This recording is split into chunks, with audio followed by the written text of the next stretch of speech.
I'm an old man now, I'm 65, so I've been around for a long time. Back in the 1970s, I was a journalist, and my interest at that time was entirely in current affairs. I had no interest in the past at all. I was the East Africa correspondent for The Economist in the early 1980s. I was based in Nairobi in Kenya. My beat as their correspondent took me frequently to Ethiopia, which was very much in the news in those days. And in Ethiopia, I came across an incredible story. Ethiopia claims to possess the lost Ark of the Covenant, as in Raiders of the Lost Ark, which in the early 1980s, as it happened, I had just seen. So I found myself in front of this monk in a city called Aksum in northern Ethiopia, then in the midst of a war zone. And he's telling me that behind him in this chapel is the Ark of the Covenant. And part of me is thinking, come on. And part of me is thinking, there's a story here. And I started to follow that story. I was told by academics there was nothing to it, but at the same time I could see that this idea that the Ark of the Covenant was in Ethiopia was central to Ethiopian culture, was central to the ancient form of Christianity practiced in Ethiopia, and was central to the religion of the Ethiopian Jews as well, the people who call themselves Beta Israel, or the House of Israel, who practice a very Old Testament form of Judaism. So I started to think, the academics are telling me there's nothing to this, but I think there is something to it.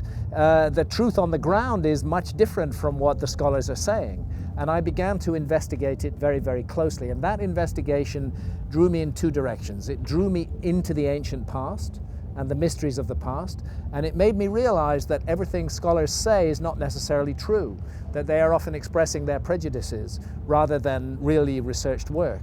So it was that was my initiation into the past. It was a process. To write that book, I also needed to travel to Egypt, and I found myself in front of the Great Pyramid for the first time. It had an extraordinary effect on me. I began to look into the details of it, the statistics, the precision of the structure. And again, I looked at what the academics were saying, and it sounded like utter rubbish to me. So I felt there's a place for further investigation here, and that eventually led on to my best-known book, which is Fingerprints of the Gods, that was published in 1995. By that time, I was fully drawn in to the mystery and magic of the past and completely separated from current affairs. And I've continued that relationship with the past. I think that's where we need to disentangle the truth most urgently, because if we've got our past wrong, then that's part of why we've got our present wrong as well.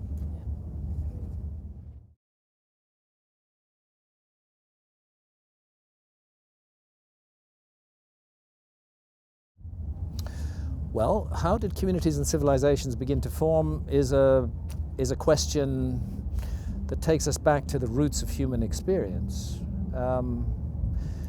Humans are naturally social animals. We live in groups. None of us really have the resources as individuals to function and survive in the world. We have those resources as a community.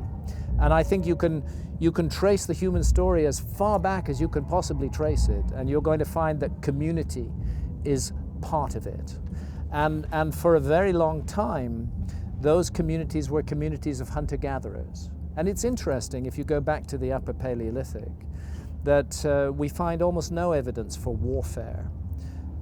We find almost no evidence for the greedy acquisition of material goods, rather a living in harmony with nature and a living off the land, but living as a community, small communities which are self-sufficient, which interrelate with other communities, but which do not make war upon them. There's no sign of that. Something else enters the human story in the period that academics call the Neolithic, when we get supposedly, and I think this whole history needs to be looked at very, very carefully, but when we get supposedly the first agricultural communities that are, unlike hunter-gatherer communities, these agricultural communities are generating surpluses. Those surpluses allow specialist skills to emerge. Astronomers, priests, architects, designers can suddenly be supported by the community and can exercise their skills in the benefit of the community. That sounds like a really good thing, but it's unfortunately in the Neolithic, exactly when that begins to happen, that we get the evidence for warfare, for one community seeking to dominate and control another. And I think what a long look at the past says is that that is not inevitable to the human condition. We don't have to go that way. We can live in organized societies. We can benefit from large communities pooling their intelligence and their skills. We can benefit from all of that without becoming destructive and murderous. It's a matter of waking up and making the choice.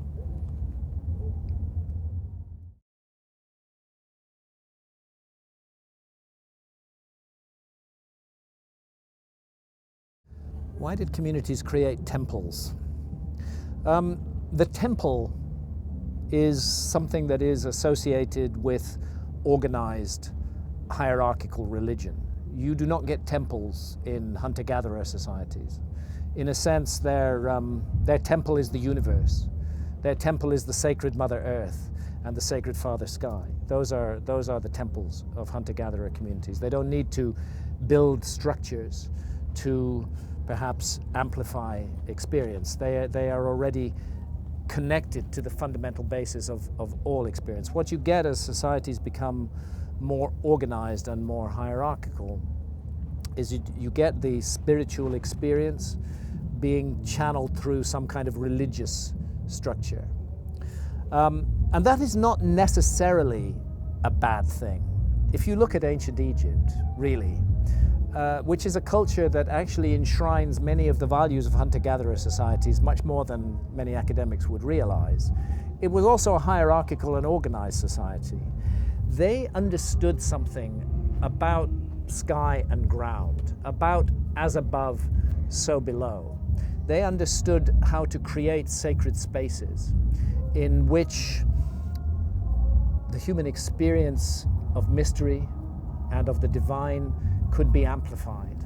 And these sacred spaces include the great temples of Upper Egypt, the Temple of Horus at Edfu, for example, the Temple of Seti I at Abydos in Upper Egypt. These are amazing places. The moment that you enter them, you can feel that something's working on your consciousness. Even today, thousands of years after they were decommissioned, after they ceased to be part of a functioning society, they still reach out to us and touch us at an extremely deep level. The Great Pyramid is the classic example of that. The lie told by archaeologists is that the Great Pyramid was the tomb of some megalomaniac pharaoh. It's been clear to me for a very long time that the Great Pyramid was never a tomb. The Great Pyramid was a giant instrument for amplifying human consciousness. And it functions as a beacon. It still functions as a beacon. It draws people towards it from all over the world. They don't even know why they're drawn towards it. It selects its own initiates. For some people, it's just a heap of stones. For others, it's a sacred mystery. And those are the ones that the Great Pyramid speaks to, and it was designed to do that. So, although the creation of temples and sacred architecture is the work of organized hierarchical societies, we have the example particularly of ancient Egypt, which tells us that that work can be good. It can touch the human soul in a wonderful, thought out, beautiful way. It's not an accident. The historian Herodotus visited Egypt in the 4th or 5th century before Christ, and Herodotus reported that the Egyptians were the happiest people that he had ever encountered anywhere on earth. And this is a civilization that devoted its best minds for 3,000 years to considering the mystery of life and death and the mystery of existence, and found a beautiful way to function in the world.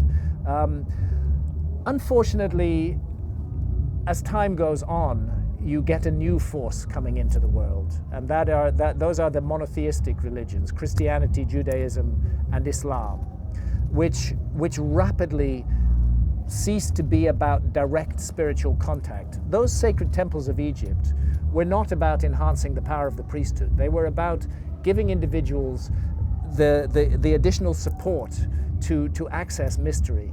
What we have in the big monotheistic faiths is something very different. We have the priests and the rabbis and the mullahs who are imposing themselves between us and the divine. We are to only experience the divine with their permission, their way, through their system. and no other way. And this then ceases to be something that serves the human spirit, and it becomes something that's part of the system of control in our society. So what I observe is that sacred spaces and temples have become denaturized as time has gone on. They've become a home of bureaucracy rather than a home of spiritual experience.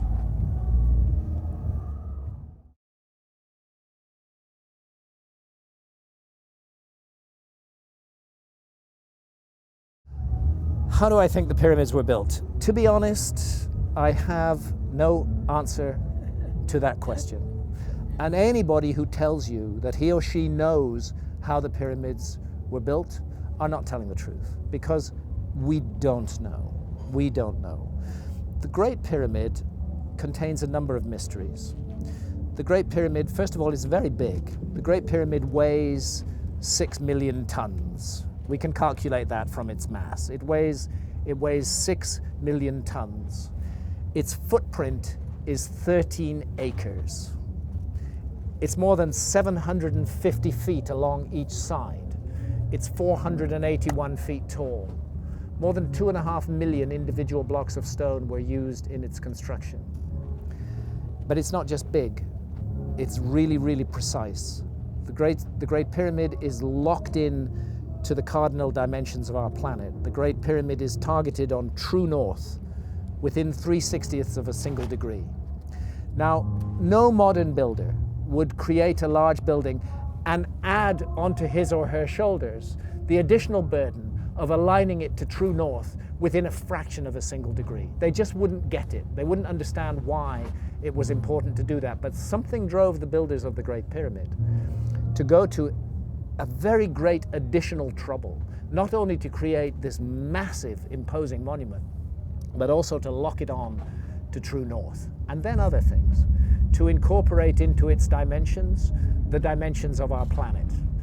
I don't want to get too numerical or possibly even boring here, but if you take the height of the Great Pyramid and multiply it by 43,200, you get the polar radius of the Earth. And if you measure the base perimeter of the Great Pyramid accurately and multiply that measurement by 43,200, you get the equatorial circumference of the Earth. In other words, for thousands of years, through times, through dark ages, when human beings didn't even know they lived on a planet, never mind its dimensions, that monument has encoded and speaks out the dimensions of our planet on a scale of 1 to 43,200. And the scale is not random. The number 43,200 is derived from a key motion of the Earth, which is called the precession of the Earth's axis. The Earth wobbles on its axis very slowly at the rate of 1 degree every 72 years. And 43,200 is a multiple of 72. In fact, I think it's 600 times 72, but I need to double check that. But it's a multiple of 72. Check it out. So they've given us the dimensions of our planet on a scale defined by the planet itself. And that's an incredibly clever thing to do. How on earth did they do it? Where did that knowledge come from? This is why I'm forced to consider the possibility of a lost civilization in the human story. This is a work of almost, but not quite, space-age precision. It contains errors, but they are human errors for sure, but they're very tiny. The great precision, great skill, great craft. Some people will say to you, oh, the Great Pyramid was built by slaves. That is utter bullshit. No slaves were ever involved in the construction of the Great Pyramid. As far as I know, there were no slaves in Old Kingdom Egypt whatsoever. The Great Pyramid, I've climbed it 5 times. I've been in every known chamber in the Great Pyramid. It is a work of stunning artistic achievement. You're looking at the work of masters of architecture at the peak of their skill. Not an unwilling labor force, but people who gave their labor to that work with love and with care and with attention. There are blocks of stone weighing 70 tons that have been raised more than 300 feet above the ground. And we're not talking a couple of blocks, we're talking dozens of blocks of that weight. The average block weighs about 2.5 tons. It's the moving of those huge blocks of stone, their arrangement into a high precision monument, and the achievement of actually doing it, because you know if you make a small mistake at the base, by the time you get to the summit of your 480 1-foot-high pyramid, you don't have a pyramid, you have a corkscrew. You know?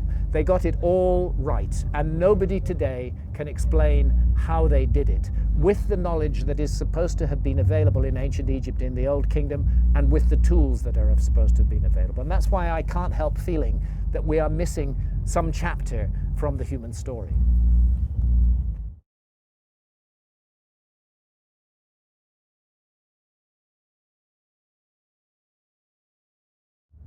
Do I think music is a global impulse?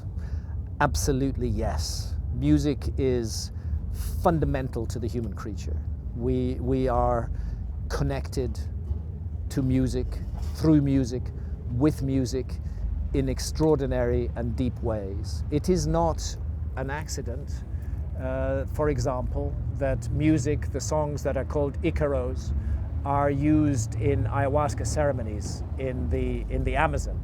They're not a sideline.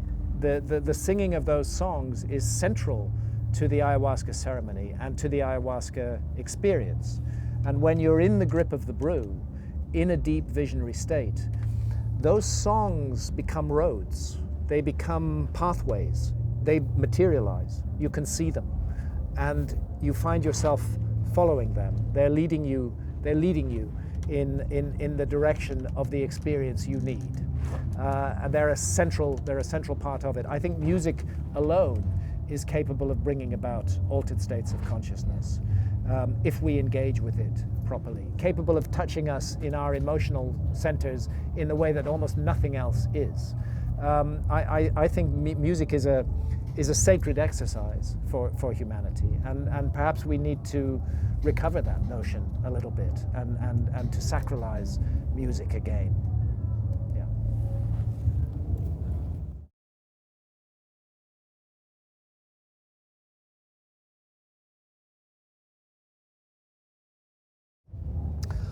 I don't really know of any ancient civilization which achieved a high level of functioning which didn't use psychedelics. Psychedelics were astonishingly widely used in the ancient world, and used very carefully, with great attention being paid to what we now call set and setting. So, for example, you can go to Chavin de Huantar, about 200 miles north of Lima, turn right, drive up into the Andes, 14,000 feet, drop down into the Chavin Valley, and you'll find yourself in an ancient archaeological site, the largest part of which are galleries below the ground, which were used in ceremony in ancient times, and that ceremony involved the San Pedro cactus. It involved, in which mescaline is the active ingredient. When the conquistadors came there, they couldn't understand what all this was about. Why had they created these great galleries? What was going on? We now know what was going on. They were creating a setting that would maximize the effect of the psychedelic of choice, which in their case was the San Pedro cactus. If you go to Eleusis in ancient Greece, it's a ruin now outside of Athens. But for more than 2,000 years, until the 4th century after Christ, Eleusis was the beating heart of the ancient Greek world. And again, like Chavin de Huantar, it turns out that there are enormous underground galleries, darkened spaces, which they called the telestrion. We now know what was going on there. The initiates in the Eleusinian mysteries came and drank a brew before they went down into the telestrion. That brew essentially was LSD. It was a non-poisonous form of ergot growing on barley, which they then harvested and cooked up in the brew called the kykeon.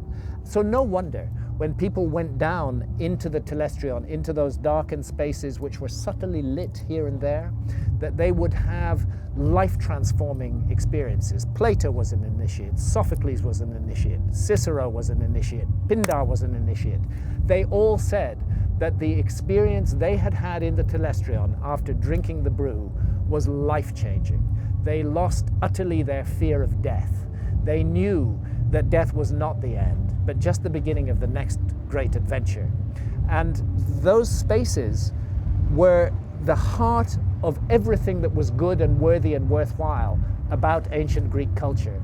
And it's a comment upon the way that civilization has gone, that it was fanatical early Christianity that destroyed Eleusis and that put an end to those rites that had been so life-affirming and so life-enhancing for so long. And this is true, frankly, all around the world, whether you go to ancient India, whether you go to ancient Mexico, of course to ancient South America. In South America, we have a whole pyramid city called Caral, which has only been excavated in the last 15 years. And you know, archaeologists went to it with their prejudices. Nobody could have created a huge place like this unless they were highly domineering and hierarchical and making war on others. Turns out there's no evidence of warfare whatsoever at Caral, but what there is evidence of is the massive use of hallucinogenic snuffs from the Amazon. So this great culture that built the largest pyramids ever created in the New World, pyramids that are 5,000 years old, this great culture was founded upon and based upon the import of hallucinogenic snuffs from the Amazon and the free interrelation of peoples without any warfare. You can find this all around the world. Psychedelics have been central to human culture from the very beginning, and I think that goes right back to the Stone Age, to the Upper Paleolithic. There's a moment when a light seems to go on in our ancestors' heads all around the world, and they start producing art that is definitive of visionary experiences. They are depicting visionary experiences. And that's the moment that we get this huge step forward in the evolution of human behavior. We're already anatomically modern, but the software wasn't there. It looks like it was psychedelics that provided the software, that brought about modern human consciousness. We are now in a process of reversion from that. We need to correct that course. We need to return to the course of expanded consciousness, of dissolved boundaries, of openness to the universe, and to the spirit of love and nurture, which is fundamental to the human experience.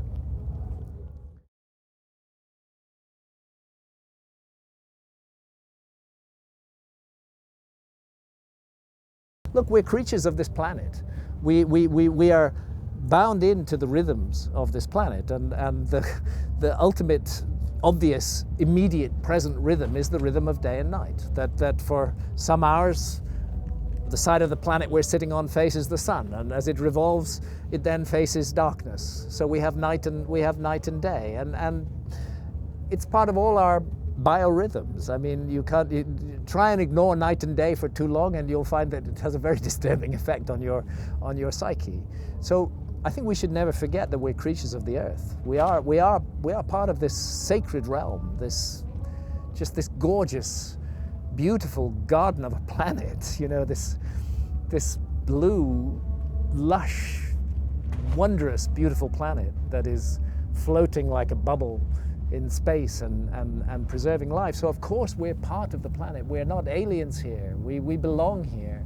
We emerged from this planet. We are, in a way, an important part of the consciousness of this planet. I'm not saying we're the only part. Consciousness is everywhere, but we're an important part of it. And because we have made ourselves so powerful, almost to the point where humanity has become a geological force, our consciousness and our behavior is a really important matter to consider if we're considering the future of the planet. So we should never forget, this planet is our home. We emerged from it. And this is, in my view, not an accidental process. It's a part of the whole universe coming awake. We are locked into the rhythms of this planet, whether it's night and day, whether it's the annual course of the Earth around the sun, which gives us the seasons. Beautifully and amazingly, the Earth is tilted on its axis at an angle of 23.5 degrees. For that reason, we have seasons. If the Earth was perfectly upright on its axis, we would not have seasons. But we have seasons because of the tilt.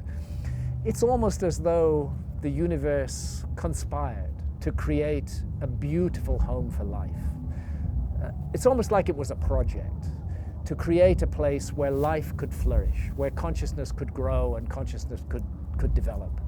We need to remember that we're part of the Earth, we're part of the consciousness of the Earth, but we also need to remember that other forces are at work which seek to shut human consciousness down. And part of our duty and part of our responsibility as creatures of the Earth is to resist those forces that shut down our consciousness, because it's the Earth that has given us our consciousness.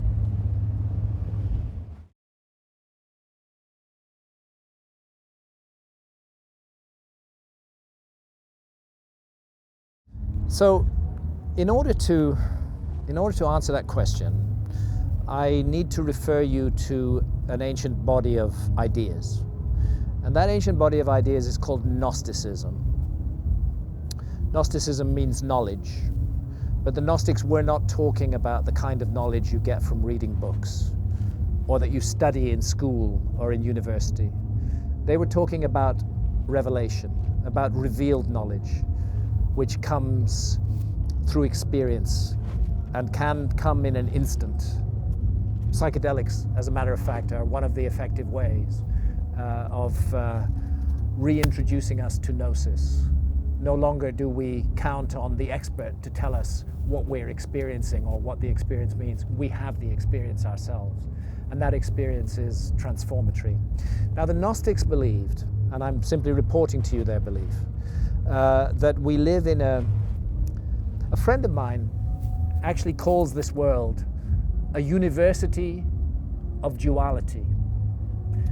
He's touching on Gnostic ideas there, because the Gnostics believed that the fundamental character of this level of existence is duality, that there is dark and light, that there is good and evil, and that good and evil are not simple social constructs, that they are fundamental to the essence of life at this level of existence. It doesn't mean that there isn't unity beyond that, but that at this level of existence, we have something to learn from duality. Duality forces us to make choices. We don't think about it a lot, but actually every minute of every day, we are making choices, sometimes very small, sometimes very large, between good and evil. We are making choices about how we live in the world, about how we function, about how we relate to others. And the Gnostics saw this as a teaching and a learning process. Part of that learning process is that there is a force at work in the universe which seeks to snuff out the divine spark in humanity, which seeks to deny the growth of our consciousness. That's an unfortunate side of dualism. They called this force the demiurge. And they said that the demiurge had evil angels working for him, who they called archons. And those evil angels, they worked to limit and suppress and destroy human consciousness. And the project of Gnosticism was to bring illumination, for us to understand, to realize what our true condition is, and why it's extremely important that we make choices for good rather than for evil. The essential notion of Gnosticism is that there are forces at work impacting upon us which are good and nurturing and beautiful and true, and there are other forces at work impacting upon us which are evil and deadly and destructive and dangerous. And our position, our situations as human beings, is that we must choose between the two. The demiurgic forces are clever. They work to limit human choice. They work to persuade us that there is no choice to make. And that's why I think that we find ourselves in this situation where we are confronted by evil all the time, sometimes on a very grand scale, a global scale. To me, it seems obvious that some kind of evil is at work when we can have so much wealth in Western cultures, so much prosperity, and yet close our minds and eyes to the fact that half the human race is living in a state of desperate deprivation, where every day is a struggle for existence, where they have no time to do anything else except to struggle to keep body and soul together for another day. We have political forces at work in our society which seek to persuade us that warfare is right, that we should go and make war on other peoples because they disagree with us on some idea or another. The Gnostics would have understood that immediately as the demiurge at work, misguiding us, seeking to divorce us from our true essential selves. The same goes for big corporations, you know, and for the so-called nanny state, the state which seeks to deprive us of all responsibility, to make choices for us. That's why I would say that we live in a time of extraordinary importance right now. as far as we know, it's the first time that there's been a global human conversation going on. And that global human conversation is going on because of the internet. The internet has, you'd be surprised how far it reaches. Even in the middle of the Amazon jungle, people are on the net, you know, and they're hearing what's happening elsewhere in the world. And truly, we are in a global human conversation. And that's why right now, the choices that we make as a species, for good or for evil, have vast importance, hugely magnified beyond the implications of those choices a couple of thousand years ago. It is actually possible for us to, and it may happen because the forces of death and destruction are very strong in our society. We may end up sterilizing the earth, destroying this beautiful planet. It's possible that we can do that, but we don't have to do it. We have the choice. We can always, each day, in each instant, make the choice for good rather than for evil. I think those are real choices. I think they matter, and I think they're part of the nature of life at this level of existence. As I say, I don't think that's all there is. The Gnostics didn't think that's all there is either. There's something beyond that, but we are here to learn, and we will be defined by our choices, and ultimately the responsibility is ours.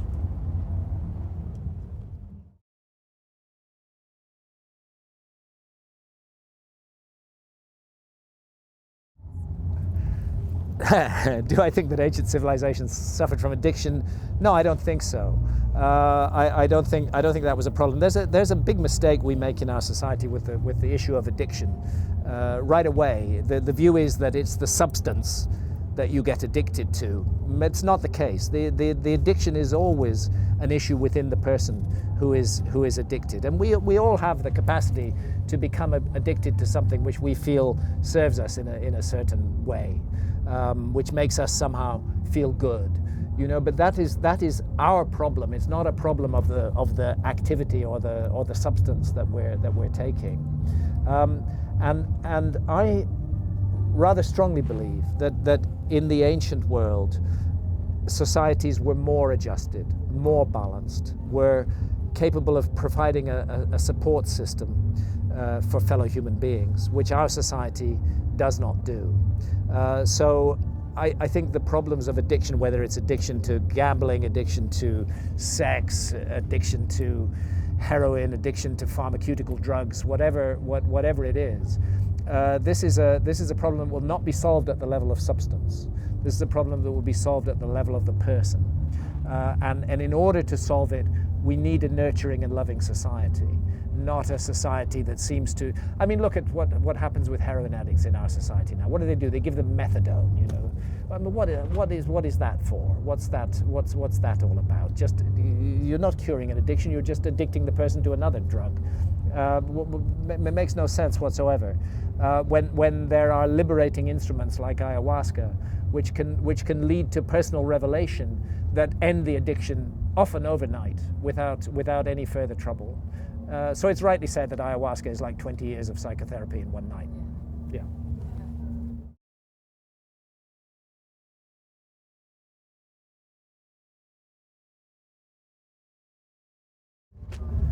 So the question is, where does soul come from, and where do I think it goes when the body dies?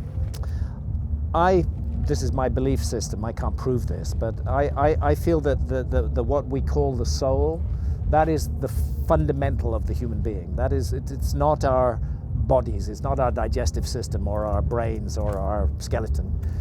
It's the soul, and the soul is non-physical. I believe the fundamental essence of consciousness is non-physical. I think consciousness is one of the basic forces of the universe, to be ranked alongside gravity and electromagnetism. It's a fundamental force of the universe. And again, I can only tell you my own belief system. I think that this physical realm was created by non-physical consciousness.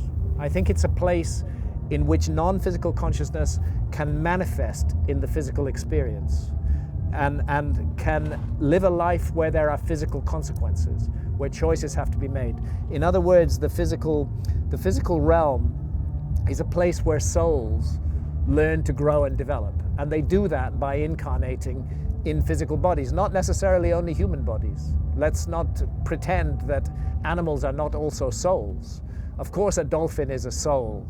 Of course a fruit fly is a soul, even though it has a limited time here. There's a limited experience to be undergone which can help it to grow. I think that's what's going on in the physical world. I think that it's a place of learning and development of the soul. So where do souls come from? They are always there. They are the essence of the universe. Where do they go to when physical life ends? Back to the place where they came from, which is not a place, which is everywhere, which is everything. But it's everywhere where it's not possible to have the learning experience of being incarnated in a physical body. I happen to think we come back. I think this incredible opportunity of a human life would be rather wasteful if it were only one life that we had. I think we come back for many lives, and the cards are randomly dealt. We may come back in the next life with a totally different stack of cards from the ones we came into in this life. And that's good, because that's how we learn, that's how we grow. But the deal with reincarnation is you must forget your former life. If you remembered it, if you knew the rules of the game, you would no longer be able to play the game straight. So that's why the ancient Greeks said that we drink the waters of forgetfulness. Unless you came back as something else, non-human form. Unless you came back as something in a non-human form, as an animal or a... Well, you might well come back in an animal form, and who knows, there might be a great deal to learn from life as a wolf or life as a sheep. It is possible, and let's not forget that also there is likely to be life on other planets in this vast universe. Who's to say that reincarnation simply brings us back to the Earth and to human bodies? Maybe we come back on other planets in totally other bodies altogether. In short, I think that the entire universe is a theater of experience for the soul. It's a vast enterprise that involved the creation of a material realm and a level of existence where the vibration is lower than it is at the level of non-physical consciousness. And we come down into that physical level of existence. We learn the lessons here, we make our mistakes, and we carry on until perhaps we reach some kind of resolution. We reach a point where we're ready to move on to the next level. That's how I see it. I can't prove it. Maybe it's not so, but it makes sense to me.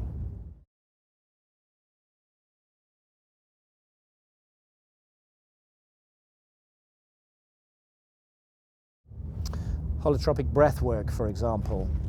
So you're asking me if the profoundly altered states of consciousness that we reach through the use of psychedelics can be reached in other ways, and you're giving the specific example of breath work. Yeah. Well, yes, actually. Psychedelics are not the only way to enter deeply altered states of consciousness that can be life transforming. It's the altered state of consciousness that really matters, and there are really quite a lot of ways of reaching it. In fact, nature seems to have taken what used to be called a belt and braces approach to this. It's provided us with lots of ways to be sure that we do access altered states of consciousness. One of the things that suggests to me that altered states of consciousness are a fundamental part of the human birthright, and that any society that seeks to demonize those states of consciousness is making a very radical mistake. So, for example, the San Bushmen of southern Africa, the Kalahari Bushmen in Namibia, they entered deeply altered states of consciousness and communicate with entities and travel through the sky and can spot herds of game at distances of hundreds of miles by doing that. Not by taking a psychedelic, but by doing a dance around a fire. A dance, they call it the trance dance. It can last 24 hours. Wow. The shaman becomes completely bathed in sweat. He enters a deeply altered, then he'll take his sweat and wipe it on another person, and the trance passes to that other person instantly. It's a really extraordinary thing. No medicines, no plants are used, entirely dance. And perhaps the dehydration that comes with the dance and brings about those changes in the brain that lead to a deeply altered state of consciousness without the use of any plants. I know that Stanislav Grof developed holotropic breath work after he was stopped using LSD. His practice was with LSD, psychotherapy with LSD. When that was made illegal, he developed breath work as another way of accessing those states.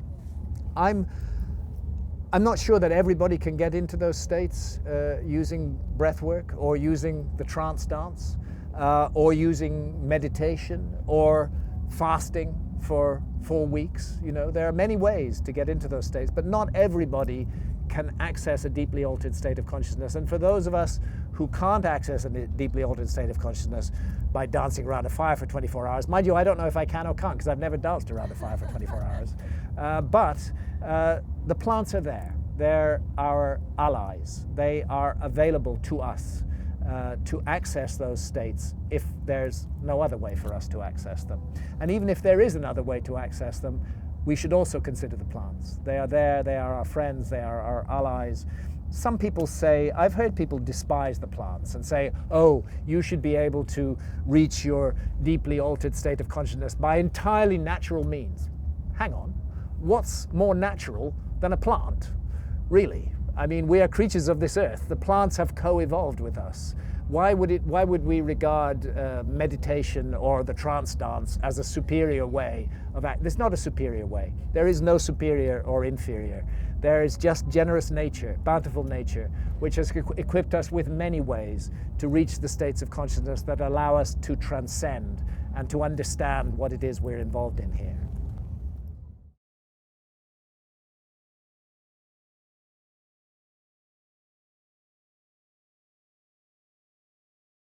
The most important thing that we can teach our children is think for yourself.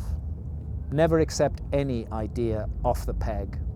Just because it comes from a respected individual or Dr. X or Professor Y or a government figure or anybody. Just because it comes from Graham Hancock. Don't accept any ideas off the peg. Think for yourself. Work things out. That's what your brain is for. Use it. Get out there. Exercise it.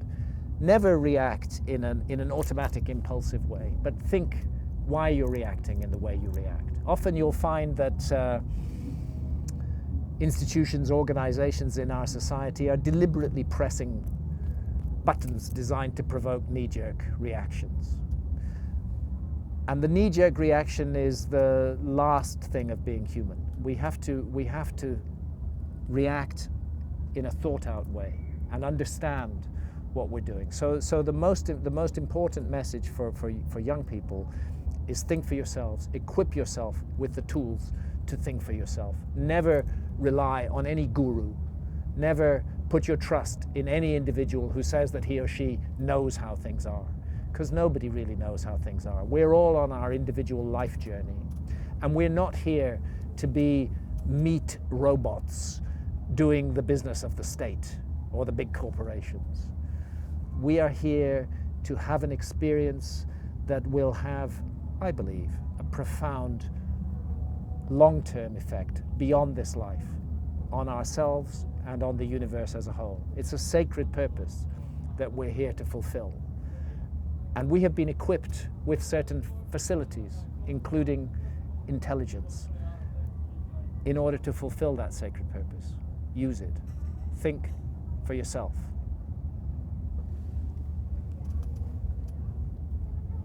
Be your own leader. You don't need leaders. Why do we need leaders? Why do we need to be led? I've heard some say, oh, well, most people need leaders. Why do most people need leaders? We all have these huge brains. We all have this heart and this soul. What do we need to be led for? And when we look at the work of leaders over the centuries, over the millennia, there's very little in it that's good. Most of it's bad and harmful. Most of it's about the ego of the leader. I think that we're coming to a time in the human story when we need to dispense with leadership. We need to realize that we are our own guides and our own leaders. And if we do that, then the future will be much brighter than if we stay locked in the old paradigm of top-down control, structure, hierarchy, leadership and gurus. Yeah, in order to do that though, we need a global understanding of the ego. A global understanding of the ego and personal understanding of the ego too. Yeah, in a personal, individual way. Yeah, we need that. We absolutely do. And our society constructed, as the Gnostics would have said, by demiurgic forces to shut us down, is not allowing that to happen at the moment. That's why we have to take that next step. You know, we have to detach ourselves from the existing order of things. The existing order of things is profoundly negative for the human spirit. There's nothing in it that's good, as far as I can see. It's all bad, and it comes first from saying, I am a free individual. I am here to learn. I am here on a sacred journey. Nobody should get in the way of that. Nobody should tell me how to run my journey. I should run my journey myself.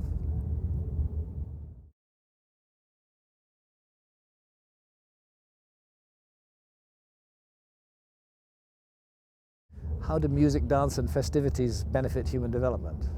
Well, unfortunately, music and dance and festivities at the moment are not being used with the intention of benefiting human development. They've fallen into the entertainment paradigm of the dominator system that we live in. While that is our intent, while our intent is simply to be entertained, nothing wrong with being entertained. It's great to be entertained. But if we want to make progress with this, then I think we need to have a more thought out intent from the experience that we're having. What I do see at festivals is a kind of microcosm of the whole human experience. We have beauty and truth in festivals. We have wonderful, nurturing individuals who are there for others, you know, and we have others who are pretty selfish and mean. I don't remember which festival it was I was at, but it was a very muddy one, and there was a muddy track that people were walking along, and it was on a hill, and up on the hill there were a whole load of people sitting like in an audience. They were watching, and they were watching intently as the next person walked along. And sure enough, disguised by the mud and the water, the next person fell into a hole so deep that only his head was above the hole, filled with water and mud. And what did the audience do? They all laughed. Ah! They were entertained by this. Now, that's most unfortunate. What they should have been doing is saying, watch out, mate, there's a hole there that you're going to fall into. Nobody was saying that. So I'm afraid negative behavior occurs at festivals as well as positive behavior. But what I do see at festivals, whether it's Glastonbury, whether it's the Boom Festival, whether it's Burning Man, where I've attended and had extraordinary experiences there as well, is that some kind of new spirit is emerging. Some kind of creativity is being expressed. This is if you like, it's a temporary gathering of people who are brought together by a community of ideas, and that ultimately has got to be a good thing. It's got to be, and it is, a catalyst for change and for rethinking society. But we shouldn't think that just by coming to a festival we're going to be playing a part in that. We have to have intent. We have to live a conscious life at festivals and everywhere else. Yeah. My pleasure.